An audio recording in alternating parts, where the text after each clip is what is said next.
আসসালামু আলাইকুম সবাইকে। আশা করি আপনারা সবাই ভালো আছেন। আজকে আমরা ওয়েব ডিজাইনের কিছু টার্মিনোলজি সম্পর্কে ডিসকাশন করব। তো ওয়েব ডিজাইনটা কি? ওয়েব ডিজাইনটা হচ্ছে ওয়েব প্লেন, মানে আমার ওয়ার্প এন্ড ওয়েব প্লেনটা কিভাবে ইন্টারলেসমেন্ট হবে, সেটা আমার ওয়েব ডিজাইন। তো নর্মালি আমার যদি ওয়ার্পিয়ান ওয়েবটিয়ানের উপর দেওয়া যায়, তখন আমরা ক্রস দেই বা ব্ল্যাক বক্স। আর যদি ওয়ারপিয়ানটা আমার ওয়েবটেনের নিচের দিকে যায়, তখন ব্ল্যাঙ্ক বক্স থাকে, আর ওই জায়গা ক্রস দেওয়া হয় না আর কি। ঠিক আছে, এটা আমার সিম্বল আর কি। তো ড্রাফটিং প্ল্যানটা কি আমরা তো সবাই জানি।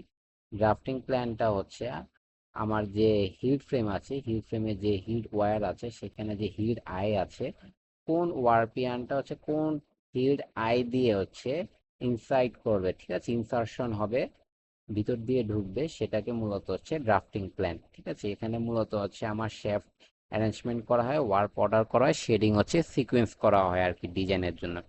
আর লিফটিং প্ল্যান বা প্যাক প্ল্যানটা কি? লিফটিং প্ল্যানটা আমার কোন হিল ফ্রেমটা উপরে উঠবে, আগে কোন হিল ফ্রেমটা নিচে থাকবে, তারপর কোন হিল ফ্রেমটা উপরে উঠবে, মানে আমার কি হবে, আমার যে পিকিং করার সময় কোন হিল ফ্রেম গুলো আপ ডাউন হবে যখন আমার শেডিংটা ক্রিয়েট হবে। ঠিক আছে, সেটার জন্য একটা প্ল্যান দিতে হয়, সেটাকে মূলত বলা হয় লিফটিং প্ল্যান।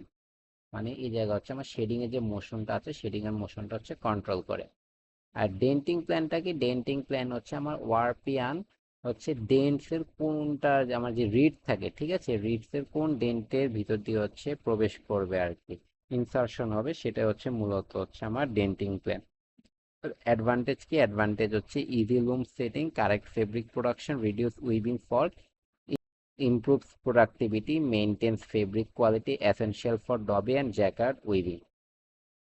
ফর্মুলার নাম্বার একটা নিউমেরিক্যাল এক্সপ্রেশন, যেটা রিপ্রেজেন্ট করে আমি কোন কনস্ট্রাকশনে আমার যে উইভ ডিজাইনটা আছে, উইভ ডিজাইনটা করব।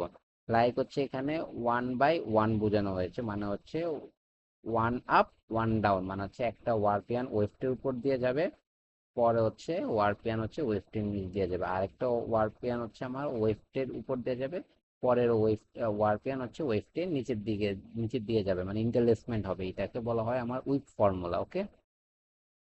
তো রিপিট সাইজ কি? রিপিট সাইজ ছোট একটা ইউনিট, যেটা আমার ফুল যে উইক প্যাটার্নটা থাকবে, সে প্যাটার্নে বারবার রিপিট হবে আর কি। ঠিক আছে, তো repeat size is the minimum unit of the we've design that repeats through out the fabric. আমার ফেব্রিক যত বড় হবে বা ফেব্রিকের ডিজাইনটা যেরকম হবে, সেই জায়গায় ওই রিপিটটা বারবার কি হবে, রিপিট হতে থাকবে। তো রিপিট সাইজ কিভাবে বের করা হয়? নিউমেরেটর প্লাস ডিনোমিনেটর দিয়ে আমার রিপিট সাইজটা বের করতে হয়। তো কিভাবে বের করবো, আমরা যদি একটা এক্সাম্পল দিই তাহলে ক্লিয়ার হবো।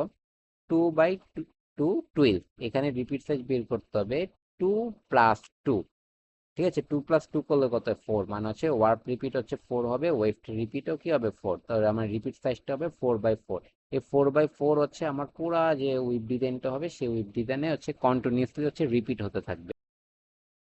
তো রিপিট সাইজ কিভাবে ক্যালকুলেট করা হয়, সেটা তো আগেই বললাম। তা আরেকবার আমি বলছি। সাপোজ এখানে আমার 2/2 12, তার মানে 2 up plus 2 down equal to 4। তো দ্য রিপিট সাইজ ইজ 4/4। এখন যদি 3/1 12 থাকে, তখন কি হবে? আমার 3 আপ 1 ডাউন, এই তো যেটা আগে থাকবে সেটা আমার আপ থাকবে সবসময়। ঠিক আছে, 3 আপ 1 ডাউন, 3+1 ইকুয়াল টু 4। এটার মিনিং আমার 4/4, মানে রিপিটটা যে উইক ডিজাইন থাকবে সেখানে 4/4 আকারে বারবার রিপিট